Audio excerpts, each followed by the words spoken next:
Ассалаумағалейкум алаш елі. Бүгінгі 9 сәуір мемлекеттік тіл күнімен құттықтаймын. Жалпы бұл 9 сәуір мемлекеттік тіл күні етіп белгілеу былтыр қолға алынған еді. Яғни бұның өзінде бір қызық тарихы бар десе де болады. Былтыр 2020 жылы 9 сәуірде осыдан 3 жыл бұрынғы мемлекеттік тіл талап етіп президентке жазылған ашық хатты халықтың, елдің талабымен қайтадан қол қоюға шақырып, мен Facebook парақшамда жариялаған болатынмын. Сонда сол 3 жылдың ішінде 729 адам қол қойған екен. Соның өзіне біз қуандық. Өйткені оған дейін 2011 жылы мұндай мемлекеттік тілді талап еткен осындай ашық хатқа әйгілі 138-дің атын білесіздер, 138 адам ғана болатын. Сол күні мен соны қайтадан өзім Facebook парақшама жариялап отырып, халықтан сұрадым, ең болмаса 1000-ға жеткізейікші деп. Бірақ сол күні 1000 емес, 13 000-нан асып кетті қол қоюшылар. Бұған біз ерекше қатты қуандық. Бұл мемлекеттік тілді қолдаудағы жаңа күн, жаңа қадам, жаңа қарқын еді. Оған қатты қуандық. Ал енді содан кейін 2 аптадан кейін 23 сәуір күні қол қоюшылардың саны 112 000-нан асып кетті. 112 062 болды.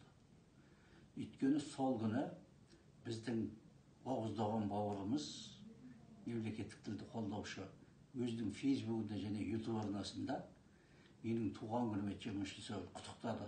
Сонда құттықтағанда мен сізді мемлекеттік тілді талап еткен ашық хатқа қол қоюшы 112 000 адамның атынан, 112 000 патриоттың, қазақ тілін қолдаушылардың атынан құттықтаймын деді.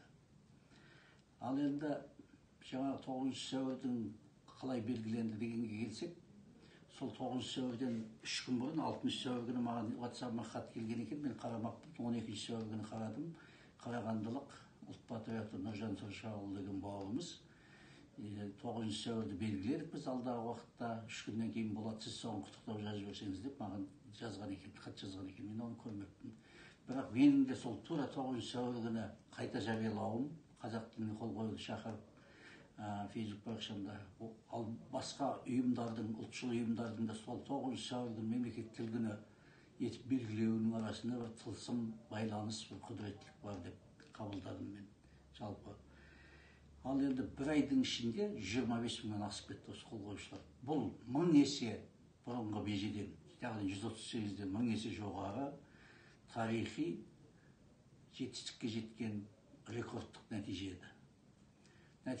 Жалпы нәтижесі қазір қалай? Өйткені қазір солдай сөйтіп сұрақ қоюшылар бар. Ол қол қоймақ түгілі сол жерде қашып жүрген, қазақ тіліне қарсы болған кейбір тырнақшаның ішіндегі жаңағы қазір өтірік тіл жанашырлары, ал енді 126 000 қолдың есебі не болды деп сұрағыш болыпты осы күнде. Жалпы нәтижесін айтатын болсақ, олардың енді бұл тірлігі күлкілі, сондықтан да халық олардың өзін жаңағы сынап жатыр. Ал енді жалпы нәтижесіне келсек, былтыр сол тамыз айында Мәдениет министрлігі мемлекеттік тіл туралы заң жобасының тұжырымдамасын жасады. Мен онымен таныстым, өте жақсы. Заң тұжырымдамасы толыққанды. Соны үкіметке жіберді. Енді сол үкіметте жатыр.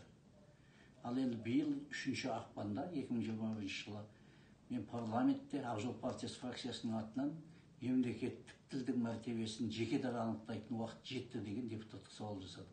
Оған үкіметтің басшысының жауабы да келді. Оны білесіздер жақсы. Енді біз не істеуіміз керек енді?